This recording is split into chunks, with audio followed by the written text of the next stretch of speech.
सत साहिब सतगुरुदेव की जय। बंदी छोड़ कबीर साहिब जी की जय। बंदी छोड़ गरीबदास जी महाराज जी की जय। स्वामी राम देवानंद जी गुरु महाराज जी की जय हो।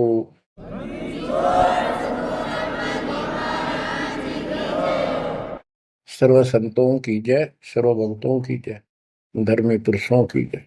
श्री काशी धाम की जय, श्री सुडानी धाम की जय, श्री क्रोथा धाम की जय, श्री बरवाड़ा धाम की जय। सत साहिब ग्रीवन्योली नाद सुभान गति, लड़े भुजंग हमेश, जड़ी जानो नाम जगदीश है, विष नहीं व्यापै शेष। संत गरीबदास जी महाराज परमात्मा से प्राप्त अध्यात्म ज्ञान को कितने सुंदर तरीके से प्रमाण के साथ पेश करते हैं कि परमेश्वर कबीर जी का जो नाम है ये ऐसा जबरदस्त है। कबीर साहब ने बताया कि कबीर जैसे फनपति मंत्र सुन, रख पुन सुकोड़े, ऐसे बीरा मेरे नाम से, गाल चले मुंह मोड़े। ये तो कबीर साहब ने स्वयं बताया। जैसे फनपति सर्प और गारुड़ के मंत्र को सुनकर उससे इतना डर जाता है कि अपने फन को इकट्ठा करके भागने की चेष्टा करता है, ऐसे मेरे नाम से, कबीर नाम से, उस सच्चे मंत्र से यू काल चले मुंह मोड़, ऐसे काल दूर भाग जाता है।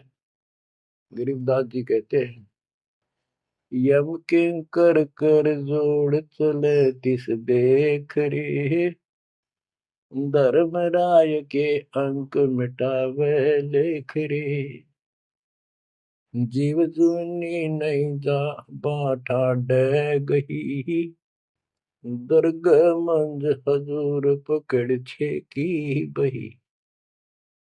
गरीबदास जी आंखों देखा परमात्मा की शक्ति का वर्णन करते हैं कबीर जी का, कि उनको देख कर यम के दूत हाथ जोड़ के और दूर चले जाते हैं। और फिर परमात्मा ने धर्मराज के दरबार में जाके मेरी बही निकाली। बही वो बुक, वो पैड जिस पे अकाउंट लिखा था, और परमात्मा ने कहा ये मुझे दो, ये मेरा भक्त हो गया, इसने मेरी दीक्षा ले ली। वह पैड पाट दी दाता ने वहीं पर और फेंक दी कूड़े में। दरगाह मंज हजूर पकड़ छे की बही, जीव जोनी नहीं जा बाठा डे गही। कि कबीर साहब ने जिसकी बाह पकड़ ली, जिसका हाथ पकड़ लिया, जिसको शरण दे दी, वो जीव लख 84 प्रकार की योनियों में नहीं जाएगा। बाँ ठाडे गही, ठाडे ठाडा मीन तगड़े समर्थ शक्तिशाली ने हमारी बाह पकड़ ली, हमें शरण दे दी। ठाडे की परिभाषा थोड़ी सी बताता हूँ आपको, क्योंकि बच्चों कोई भी हम प्रसंग सुनते हैं उसके साथ उसका जो लिंक होता है वो कथा का होना अति आवश्यक है, अन्यथा उसका कोई प्रयोजन नहीं रहता। काफी समय पहले की बात है, एक भक्त अब परमात्मा कबीर जी की शरण में था संत गरीबदास जी के माध्यम से। और पुराने समय में खेती किसानी जो होती थी वो केवल वर्षा पर निर्धारित होती थी, और कोई नहर नूर नहीं थी, ना उसका कोई पानी लगता था। बारिश हो जाती थी कुछ एक क्षेत्र में तो उसमें किसान अपना उसको संवार के बीज बो दिया करते थे। जमीन ज्यादा हुआ करती थी उस समय। उस भगत की बहन के क्षेत्र में वर्षा होगी, वहां से मैसेज आया कि हमारे यहाँ बारिश हो गई है और सभी खेत एकदम बाने योग्य हो गए, बोने योग्य हो गए हैं, हेल्प के लिए आओ। वो अपने बैल, अपना हल लेकर चला गया, उसको दूसरे खेत में भेज दिया। स्वयं उसका जो जीजा था, बहन का बटेऊ पति, वो अपने बैल लेकर दूसरे खेत में चला गया। जिस खेत में वो भक्त गया, दिन में हल चलाया, दोपहर के समय उसने रेस्ट देते हैं बैलों को, पेड़ के नीचे चला गया। फिर वहां देखा आसपास एक तालाब थी, छोटी सी तलैया जोड़ी, उसमें कुछ पेड़ पेड़ थे, पानी था। बैलों को पानी पिलाने चला गया तो वहां एक मंडी बनी हुई थी, यादगार सी, छोटी सी चबूतरा सा बना के। उस पे एक बेली गुड़की रखी थी। बेली पहले 5 किलो का कट्ठा ही बना करते, वो विशेषकर चढ़ाने के लिए होता था, भेंट। अपने देवी देवताओं को किसान चढ़ाते थे, बोल देते थे पहली फसल का पहला वो 5 किलो ऐसे पीर का चढ़ाओ, वो पीर की मंडी थी। तो वो जो एक का डला सा था मोटा, 5 किलो का, 5 शेर का, उसको उठा लाया वो भक्त। कुछ आप खाया, कुछ बैलों को खिला दिया, अपना काम करके शाम में घर पर आ गया, सो गया। रात्रि के 12 बजे के आसपास एक 4.5 फुट का, टोपी सिर पे, सफेद कपड़े, दाढ़ी, जैसे मुसलमान वेशभूषा हो, आके उससे 10 फुट दूर खड़ा होके और कहने लगा, तेने मेरा गुड़ कैसे खा लिया, तेरी हिम्मत कैसे पड़ गई, तो ठाड्डे की शरण में है, इसलिए बच गया, न तुझे मारता और तेरे दोनों बैलों को मारूंगा। मेरी पार नहीं बसाई, और कत्ती लाल आंख कर रखी और बहुत गुस्से में था। यूं कह के वो चला गया। भगत को भी फिर थोड़ा सा एहसास हुआ, यूं के भला थी, बाकी इतना तो विश्वास था कि समर्थ की शरण में हो, इस तरह के कुतरुओं का कोई बहुत नहीं। फिर भी मन में था, भी कहते ये बात हुई तो हुई क्यों, ऐसा के कारण हो गया। उसने अपनी बहन से पूछा कि बहन, ऐसे ऐसे उस मंडी पे गुड़ चढ़ा रखा था आपके खेत में, किसकी वहां रखी है वो आपके खेत के बराबर में, जोड़ी पे, तालाब पे। तो उसकी बहन बोली, के बात हुई भाई, क्योंकि एक बेली चढ़ा रखी थी, किसी ने गुड़ की तो रखी थी, मैं ठा लिया, उड़ा कुत्ते खाओ उसने, मन बहन आती खिला दी, कुछ आप खा ली। उसकी बहन बोली, रे के क्यों जुल्म कर दिया तेने, उसको उठा लिया तू वहां से। रोड लागी नो सुनते ही, भाई बोला, मेरी तो सुन ले सारी। वो एक इतने 4.5 फुट का, 4 फुट का आदमी होगा, और सफेद कपड़े पहन रखे, ऊपर टोपी, मुसलमान टाइप सा था, और मेरे से 10 फुट दूर खड़ा होगा, रात को आया। और इन्होंने बोला, तेरी हिम्मत कैसे पड़ गई, मेरा गुड़ उठा लिया, तने खा कैसे लिया। मैं बोला, नहीं वो आप पे बोलेगा। ने बोला, तू ठाड्डे की शरण में है, न तुझे मारूं और तेरे दोनों का लाल मारूं। लाल आके रखी थी, और नो कहकर चला गया वापस।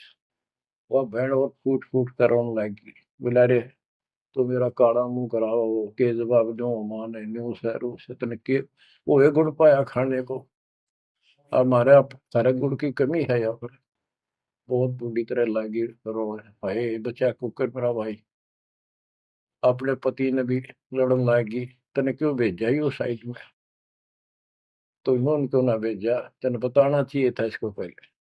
वो भाई बोला, तेरी अब भी अकल पर पर्दा पड़ रहा, उतरा शेर हाथ जोड़ के गया, अरे नो का तू ठाडेगी शरण में, जा तो बच गया, न मारी न दो मैंने तो रोए जाओ पाछे थे।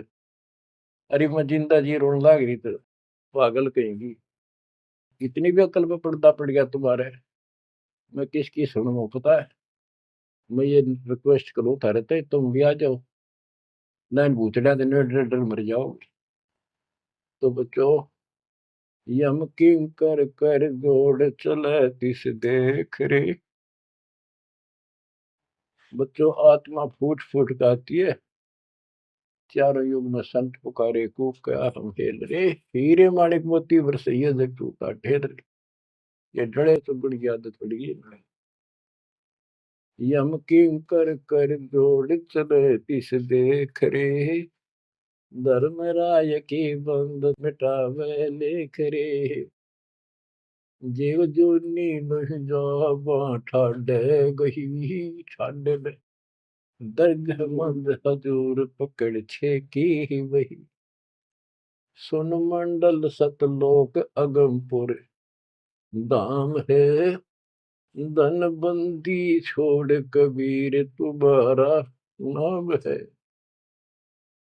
बच्चों, इस परम पिता के प्रेम में ऐसे गजब के ज्ञान, ऐसे समर्थ की शरण, आत्मा भावुक हो जाती है, रोका नहीं जाता। सो शुक्र मनाते हैं अपने गुरुदेव का, हे बंदी छोड़, हे परम पिता कैसे शरण दिया आपने, कैसा सुंदर राह बता दिया। नहीं अन्य बिरान माटी राखो या भूतड़े, अरे न पूजे भी जाओ और दुर्गति भी जो कि न रहनी थी। और गीता कहती है भूत पूजोगे भूत पढ़ोगे। परमात्मा की सूक्ष्म वेद की वाणी कहती है, भूत में सो भूत है, देव में सो देव, राम में सो राम है, सुन सकल सुरदेव। अब प्रश्न चल रहा है, कबीर जैसे फनपति मंत्र सुन, रख फन सकोड़े, ऐसे बीरा मेरे नाम से, काल चल मोड़े। पारक के अंक की अमर ग्रंथ की प्रथम वाणी है, ग्रीव न्योल नाद सुभान गति, लड़े भुजंग हमेश, जड़ी जानो नाम जगदीश है, विष नहीं व्यापै शेष। जैसे एक नेवला होता है, सारा 9 इंच का प्राणी, और वो 10 फुट के सांप को, सर्प को, भुजंग को मार देता है। कैसे मार देता, उसके पास एक ट्रिक है। उसके पास एक जड़ी होती है, एक नागदमन जड़ी होती है जंगल में, उसको सूंघता है, उसमें स्मेल आती है। वो सर्प को उस समय छेड़ता है जो वो जड़ी के आसपास होता है, वो झाड़ बोझड़ों के अंदर होती है। वो सर्प को छेड़ता है, सर्प ऐसे फन उठा लेता है, और वो जाके एकदम वहां जड़ी श्वास में भर लेता स्मेल, और आके उस सर्प के सामने सो के थोड़ी सी दूरी से छोड़ देता है। जिस दर से हवा चल रही हो, सर्प की तरफ जा रही हो, उस साइड में हो जाता हो। सर्प को उससे चक्कर आने शुरू हो जाते, उस स्मेल से उसका जी घबराता है और वो भागने की चेष्टा करता है। नेवला फिर उसके गर्दन पे बैठ जाता है, मुंडी पे पीछे के, और वहां मुंह के ऊपर फिर वो स्मेल छोड़ता ही रहता है। उसको अचेत करके फिर पकड़ कर उसको मार डालता है, काट देता है। तो बच्चों, गरीबदास जी ने बताया कि कबीर परमेश्वर का यो सच्चा नाम सतनाम और सार नाम। सार नाम है, ये है मेन चीज। सतनाम भी बहुत शक्ति हो जाती है इन दोनों के मेल से। जैसे दो जड़ियों को मिला दिया जाए, उसका कुछ अलग से स्ट्रॉन्ग दवाई बन जाती है, मेडिसिन। और तीसरी मालिक मिला, मालिक का जो सार नाम है, वो तो कहना ही क्या है। तो हमारा जो मोक्ष जो होगा इन सभी मंत्रों के जाप से होगा। ये हमारी साधना है, पूजा हमारी सार नाम है। बच्चों, जैसे एक छोटा सा सर्प उस जड़ी की ताकत से, स्मेल की ताकत से जो श्वास में भर के लाता है, इतने तगड़े लंबे सर्प को कंडम कर देता है। ऐसे ही परमात्मा के इस नाम के सिमरन श्वास के द्वारा करने से, तो ये बताया कि ग्रीव न्योल नाद सुभान गति, लड़े भुजंग हमेश, और जड़ी जानो नाम जगदीश है। जगदीश सारी सृष्टि के मालिक का जो असली नाम है, वो जड़ी है, वो नागदम जड़ी है। अब जैसे सतनाम भी बहुत ताकत रखता है, ये हमारी साधना है। जैसे प्रथम मंत्र सतनाम, ये साधना है। सार नाम हमारी पूजा है। पूजा और साधना में अंतर होता है। कबीर साहब हमारा पूज्य है। साधना वो होती है, जैसे हमने जल की आवश्यकता है तो हैंडपंप लगाते हैं। हैंडपंप के लिए बोकी और पाइप, बोकी मारते रहते हैं, मिट्टी बार डालते रहते हैं। सतनाम की बोकी श्वास उश्वास से मारकर जब वो पानी के लेवल पर पहुंच जाती है, वो बोर, तब उसमें पाइप लोअर करके फिर उसके ऊपर एक मशीन बांधी जाती है, वो सार नाम है। और मशीन से फिर उसको चलाया जाता है। वो हमारा पूज्य इष्ट है, वो सार शब्द है। जो हमें चाहिए था ऐसे मिलेगा वो सुख, परमपिता परमात्मा के सच्चे दरबार का। तो गरीबदास जी कहते हैं वो मंत्र, वो जो सार नाम है, वो जड़ी जानो नाम जगदीश है, परमात्मा जगदीश कबीर साहब का सार नाम। वो नाग दमन जड़ी बूटी है, वो काल दमन।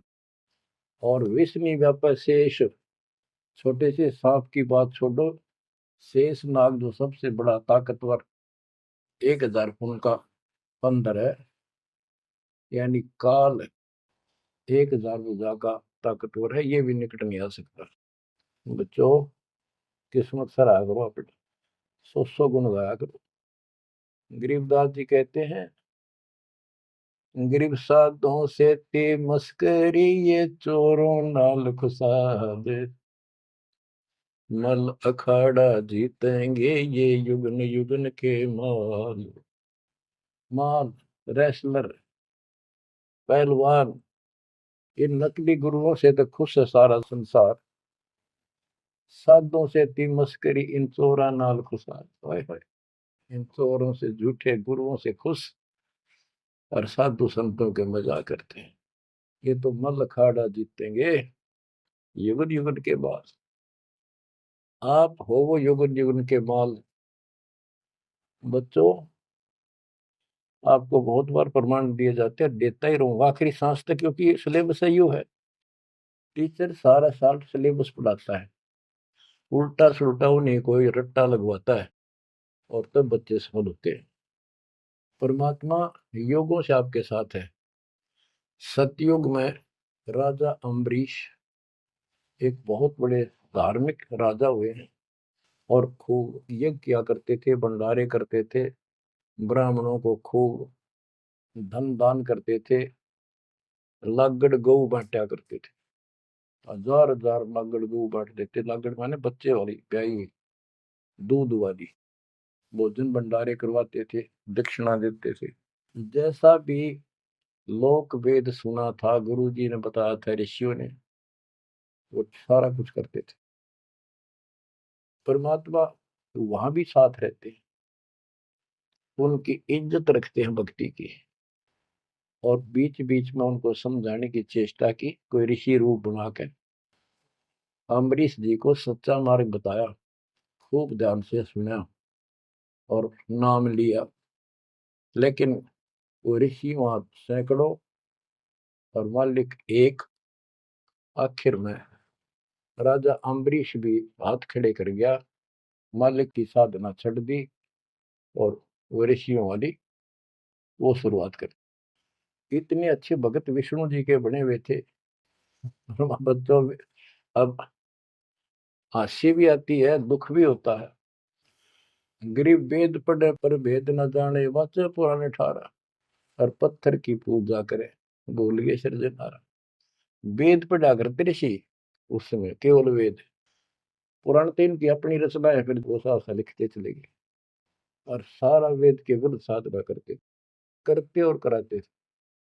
विष्णु जी की पूजा करे, और गीता क्या कहती है, तो चारों वेदों का सारांश है। विष्णु 3 गुणों में से एक सतगुण है। इन तीनों गुणों की भक्ति तक गुण में माया के द्वारा जिसका ज्ञान हरा जा चुका है, यानी इसी तक सीमित है, जो राक्षस स्वभाव को धारण किए हुए मनुष्यों में नीच दूषित कर्म करने वाले मूर्ख, ये मेरी भक्ति ना करते। तो अम्बरीश वही साधना करता था, लेकिन पिछले संस्कार किसी, जैसे भी चल रहा भक्ति युग, बच्चों आप इन बातों को बार बार सुनोगे तो आपके दिल में समा जाएगी अकाड़ी सच्चाई ये है। अब ये भक्ति काल शुरू हो गया, मोक्ष काल समझो, इसमें हजारों वर्षों तक चलेगा, अरबों भगत बच्चे बेटा बेटी पार होंगे, जो चलेगा जो भी लाखों वर्ष और भी चलेगा। लेकिन वो साधना करते रहेंगे, लेकिन उनका विश्वास इतना नहीं बनेगा, वो फिर यही रह जाएंगे काल के जाल में। उन्हीं में से फिर, क्योंकि उनकी भक्ति जबरदस्त है, शास्त्र अनुकूल है, अगले सतयुग में उन्हीं पुण्यात्माओं को काल जन्म देगा, उनको पहले ऊपर के लोकों में रखेगा। ऊपर के लोकों में, स्वर्ग में देवता हजारों लाखों वर्ष वहां रहेंगे। यानी एक कोल्लू के साथ चक्कर है, चैन है, चैन। उस चैन पर जैसे डाल देते हैं, ब्रह्म लोक में गए, फिर चक्कर काटते काटते विष्णु लोक, शिव लोक, सारे अपने कर्म फोड़ के भोग के खत्म करके, फिर भी उनके पुण्य इतने बच जाते हैं कि सतयुग में जन्म देते हैं उनको। और सतयुग में भी अच्छे पुण्य कर्मी फिर राजा बनते हैं। और वह भक्ति, ये वाली भक्ति कसक और वो शेष बची ताकत फिर भी साथ रहती है। और इस कारण से भगवान भी उनके साथ रहना पड़ता है। जो बच्चा गऊ की नजर में, यूं साईं तू संत, भक्तों के पीछे फिर भक्त वत्सल भगवंत। कबीर जो जन मेरी शरण है, ताका हूं मैं दास, गेल गेल ला गया करूं जब लग धरती आकाश। तो अपने इस विधान अनुसार अम्बरीश से मिले। ठीक है, एक बार तो यह बात इतनी गजब की है, सारी ठीक ठीक लगती है, लेकिन माहौल खराब होता है। ये ज्ञान बताने वाला एक होता है, दूसरा समर्थक नहीं होता। उस दिन में वो भूल जाते हैं और इसी लोग बहका देते हैं, कहाँ सी बातें करते हो, वेदों में ऐसा कहीं नहीं है, वेदों में ऐसा नहीं है। अब दास तो कहना चाहता है, फिर अगले जन्म उस भक्ति से वो अम्बरीश राजा स्वर्ग गया, स्वर्ग में अपने पुण्य भोगे। फिर त्रेता युग में फिर राजा जनक के रूप में वह आत्मा ने जन्म लिया। वहां भी खूब भक्ति करी, विष्णु के कट्टर पुजारी। वही भावना वही भाव फिर भरा हुआ था, परमात्मा फिर भी मिले उनको। लेकिन राजा और सिद्धियां इतने ठाठ बाट और बकाने वाले वो गुरु निरे ऋषि हमारी ऐसी घिस काट रखी काल में, हम ऐसे मूर्ख बना रखे, थोड़ा सा भी सुख हो जाए, कोई प्रभुता कोई पद प्राप्त हो जाए, हम खुद भगवान बन जाते हैं। लेकिन पिछली धार्मिकता के अनुसार हम कुछ धार्मिक भी बने रहते, लेकिन रहते वही के वही। और अम्बरीश राजा इतने अच्छे भगत थे, पिछली सिद्धि शक्तिमान की वो भक्ति की सही थी। एक बार दुर्वासा ऋषि ने उनके ऊपर सुदर्शन चक्कर छोड़ दिया। दुर्वासा कहता था कि तू ये साधना छोड़ दे, मैं बताऊं वाह कर। अम्बरीश ने हाथ भर ली पर छोड़ी नहीं। अगली बार गया, उसने गुस्सा हो गया कि तू मानना नहीं मेरी बात, तेरा सिर काट दूंगा, इतना गुस्सा। सुदर्शन चक्कर छोड़ दिया। सुदर्शन चक्कर राजा अम्बरीश के पैर छू के और दुर्वासा ने मारने खातिर वापस चाल पड़ा। दुर्वासा भागता फिरा तीन लोक में, कितने उसने गुफा नहीं मिली जरा बच जा, कुछ संरक्षक नहीं पाया। परमात्मा कबीर जी ने विष्णु रूप बनाया, एक सवाल आ दी, एक मिनट में क्या कर दी कर दिया बोलो में। दुर्वासा ने देखा भगवान विष्णु बैठे, वहीं पहुंच गया और कंप पे डांक ठोक रखी, मन बचा लो भगवान, बचाओ मुझे, सुदर्शन चक्र मुझे मारेगा। परमात्मा बोले क्या गुस्ताखी कर दी, क्यों मार रहा है तेरे को। फिर वह सारी कहानी बता दी। भगवान बोले कि भक्ति के भाव से चलो, ये ताकत से नहीं चलता ये मार्ग। अपना ज्ञान दो, कोई मानने ठीक है, ना मानो मत ना मानो, मुझे बचाओ भगवान मुझे बचाओ। उसमें सुदर्शन चक्कर रुक गया, खड़ा हो गया दूर, भगवान की शक्ति से डर के देख के। तो दुर्वासा को विश्वास हो गया कि यहाँ बचाओ हो सकता है, माफ करो मुझे माफ करो। परमात्मा बोले अम्बरीश के पैर पकड़े, वो बचाओगा तुम्हें इससे, मैं नहीं बचाऊंगा। हाथ जोड़े, हे भगवान आपके दरबार में मैं नहीं बचूंगा, कहाँ भेजो हो दाता, मैंने तो रास्ते में मारेगा।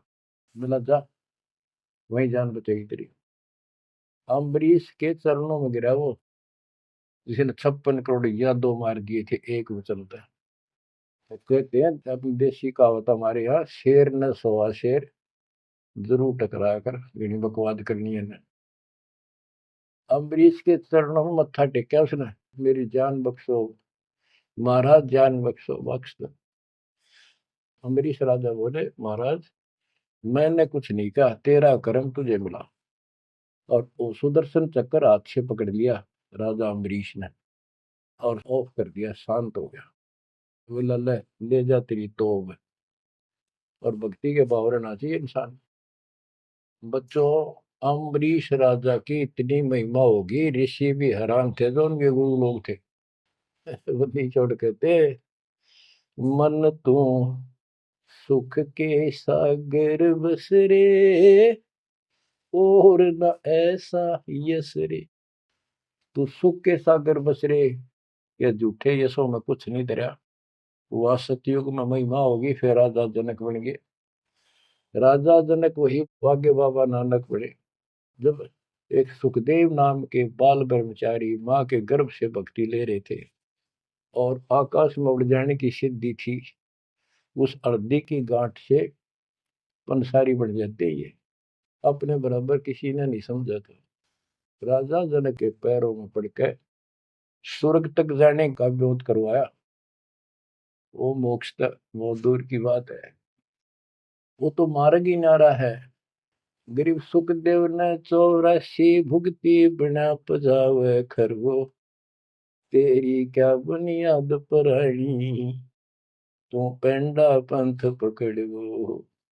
के सुखदेव जैसे ऋषि जिसकी टूटी बोला करती सारे देवता उसका सम्मान करते थे, बड़ा पहुंचा हुआ है, वो भी फिर 84 लाख योनियों में गया। राजा जनक से दीक्षा ली। पहले तो यूं कहता मैं बाल ब्रह्मचारी ब्राह्मण ऋषि, जनक विदेही राजा भाई कैसे शीश नवाऊं जाई। सुखदेव बोले ज्ञान विवेक का हमने स्त्री का मुख नहीं देखा। राजा के 10,000 रानियां। तो गरीबदास जी कहते हैं गोरख से ज्ञानी गणे सुखदेव जति जिहान। वो अपने आप को जति मान रहा था। और सीता सी वो बारिया संत दूर स्थान। संत के घर बहुत दूर है, इन बात का तो नहीं भाई इसने ब्याह करवा रखा है, इसका न्यू हो रहा था, ये संत कैसे हो सकता है। 10,000 रानी थी, फिर भी उस नकली थे दो भी अच्छा था राजा जनक। बच्चों ये मूल ज्ञान है, ये निचोड़ है, निष्कर्ष है, ये तत्व ज्ञान है। और राजा जनक रूप में बहुत गणे यज्ञ किए, बहुत प्रमाण है पुराणों में। बहुत धर्म भंडारे लाए, यानी दूध वाली गाय बाटी साधु संत, तो वो धर्म पुण्य बन गए। अब देख काल कैसे ठगी करता बच्चों, सारे पॉइंट याद रखने पड़ेंगे, बेमतलब अपने धन ने खोया नहीं करते। राजा जनक और सुखदेव विमानों बैठकर स्वर्ग जान लग रहे। रास्ते में 12 करोड़ आत्माएं नरक में तंग पा रही थी, हाहाकार मचा रोवे। राजा जनक ने कहा ये आवाज कहां से आ रही है चिल्लाने की, रोको मेरा विमान रोको। रोक दिया। उनको बताया गया कि यहाँ एक नरक है, उसमें 12 करोड़ आत्माएं जीव अपने कर्म दंड भोग रहे पाप। राजा ने कहा इनको छोड़ दो, इनको कष्ट ना दो। तो वहां जो उनके साथ गए थे देवदूत यमदूत, वो कहने लगे जी यहाँ आपका हुक्म नहीं चलता, यहाँ का राजा धर्मराज है, उसके आदेश से सब कुछ होता है। बोला या तो मुझे इस नरक में डाल दो, मुझे भी यहीं छोड़ दो, ना इनको निकाल दो। धर्मराज तक बात गई। धर्मराज जी वहां आए, बात सुनी। धर्मराज बोले राजन अपने अपने कर्मा का फल सब न भोगना पड़ता है, ऐसे नहीं कुछ हो सकता। तो राजा आकड़ गया। भाव यानी एक परमार्थी भाव, परमार्थ भी हिसाब का होना चाहिए, तो आदमी कोई परमार्थ नहीं चला गया कि मैं या तो मुझे यहाँ छोड़ दो या इनको साथ लो मेरे। तब धर्मराय ने एक विकल्प निकाला कि आप अपने पुण्य दे दो इनको आधे, या जितने चाहते हो उतने समय तक इनको आपके साथ वहां स्वर्ग में भेज देंगे। राजा ने 50% पुण्य दान कर दिए। सबको बिठा के 12 करोड़ आत्माओं को विमान में बिठा के और स्वर्ग ले गए। बच्चों सुखदेव ने गलती करी नहीं, वो तो आज तक स्वर्ग में है। और वो राजा जनक ने आधे पुण्य खत्म कर दिए, बाकी के पुण्य में झाड़ के खा के खर्च के खो खंडा के बाबा नानक रूप में जन्मे। पहले राजा थे 2 जन्मों में, दुनिया भर के नौकर होते थे, और फिर हैंड टू माउथ हो गए, खुद नौकर लगे नवाब के मोदी खाने में गोदाम में। अब बच्चों अब हमने सावधानी न्यों भी बरतनी है, अपने नाम ने अपने भक्ति ने नष्ट नहीं करा, किसी के ऊपर भावुक हो गया। एक बताओ था कि मैंने अपने भाई दुखी हो रहा था, उसको अपने पुण्य दे दिए, भक्ति दे दी, वो तो ठीक हो गया, मेरी डूबती हो रही है, बुरा हाल हो रहा ना, वो दिक्कत होगी, बीमारी होगी, आगे तागे दुख होने लग के। तो ये बकवाद नहीं चले, मर्यादा जो बनाई है उसको संभालो। तो कहने का भाव ये है कि आपको इस पॉइंट पे लाना चाहता हूँ। अब राजा जनक राजा थे, राजा अम्बरीश राजा थे वो बाबा नानक बने, खुद नौकर लगे राजा के। अब यहाँ आकर हमारी बात टिकती है कि साधों से ती मस्करी चोरा नाल खुशाल, मल अखाड़ा जीतेंगे ये युग युग के बाद। यानी भक्ति की चाह, भगवान की चाह उनके में तब भी थी, पर एक्सरसाइज गलत थी। अब परमात्मा फिर मिले उनको आकर के। अब वो भौतिक धन में निर्धन थे, पर अध्यात्म धन के भरे पड़े थे। पिछले पुण्य गजब के थे भक्ति वाले। एक तो धर्म कर्म किए होते हैं वो, और एक होते भक्ति की शक्ति। वह न्यो की नो डटी थी उसकी, वो पुण्य खत्म कर दिए थे उसने। तो वो भक्ति उस कारण से परमात्मा फिर आकर मिले।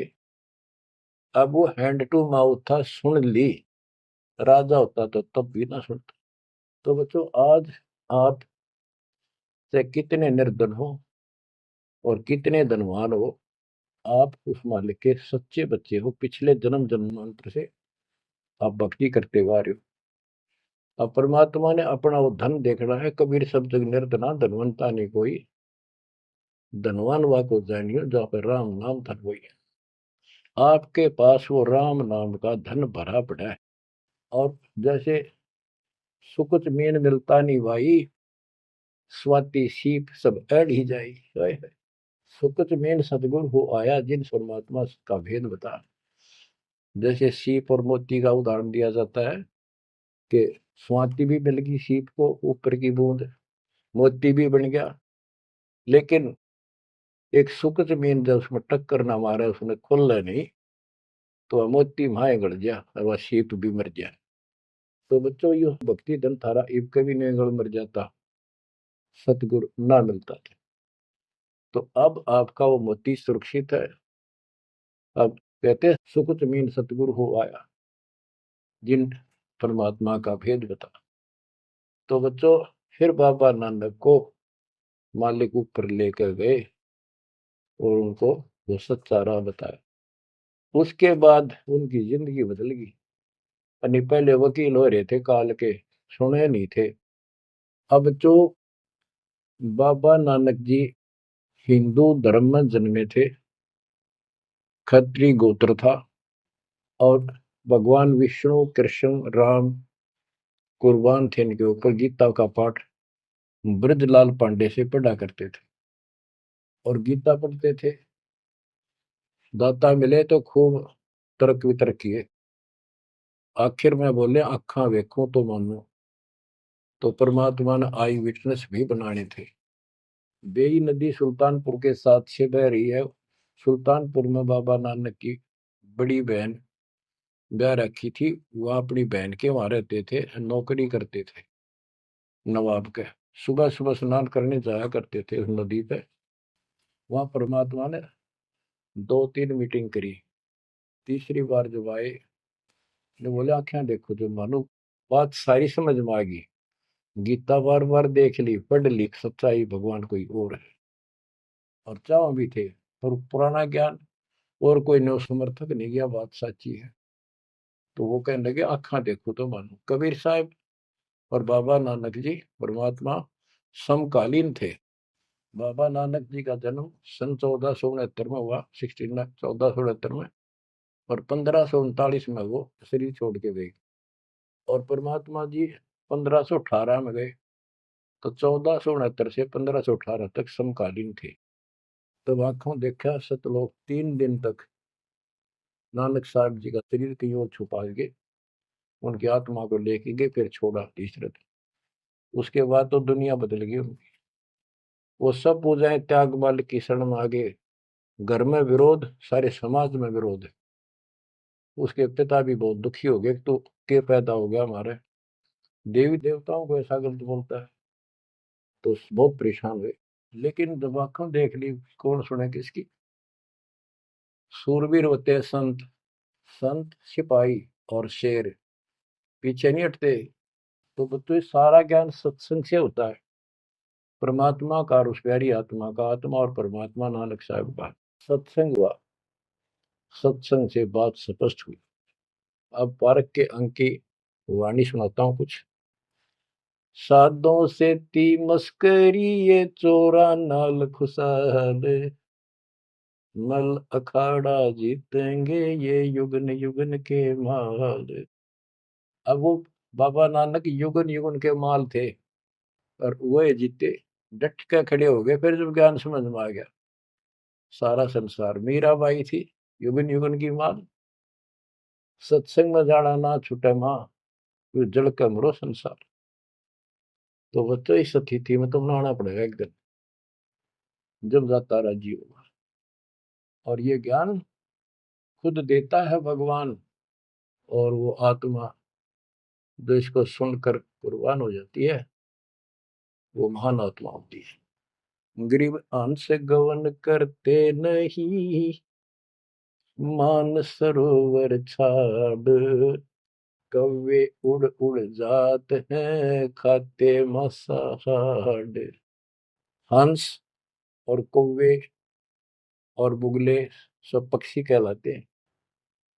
हंस उस मानसरोवर को नहीं छोड़ता जहां उसका आहार मोती होते हैं, और कौवे वहां टेके नहीं, क्योंकि उन्हें तो जगह जगह जाकर मांस खाना, हाड खाड़े हाडों का मांस चाटना, किसी पशु के जख्म में चोंच मारना, ये कौवे जैसी व्यक्ति के लोगों का स्वभाव होता है कि दुखी उनका अपना उल्लू सीधा हो, स्वार्थ सिद्ध हो, ताकि अगला कितना दुखी हो।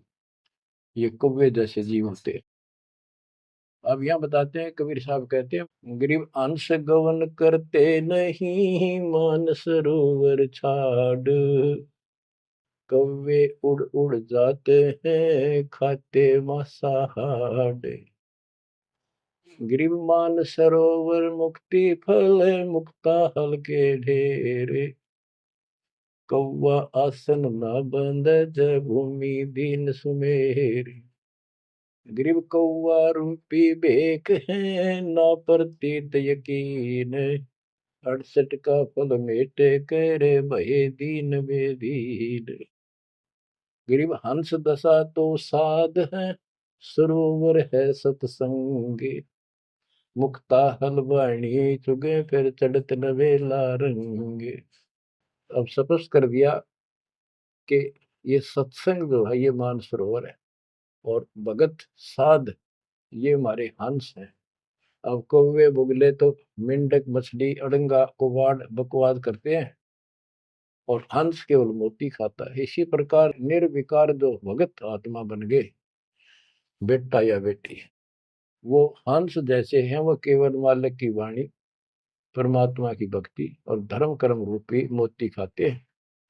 और फिर ये मोती खा के, यानी सत्संग वचन सुन के, फिर चढ़त नवेला रंग, एक अजब गजब रंग रंग जाता है उसकी आत्मा में।